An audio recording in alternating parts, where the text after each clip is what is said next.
Hello! Good morning mga kadyangba! Huwag kayong magtaka kung ito na naman ang in-upload ko.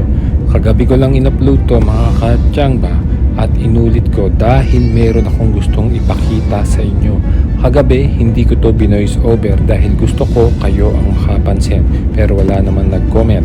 Kaya ito mga kadyangba, halos sayad na yung gulong sa runway at makikita nyo dyan na bubuka na rin yung pakpak ng eroplano.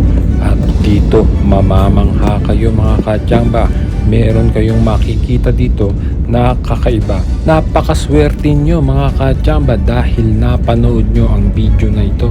Bihirang mangyari to, wala pang nakakagawa ng ganito mga kadyangba. Kapag ganyan palang maitim ang ulap, may epekto pala yan sa paglanding. Kaya eto, titigan nyong mabuti.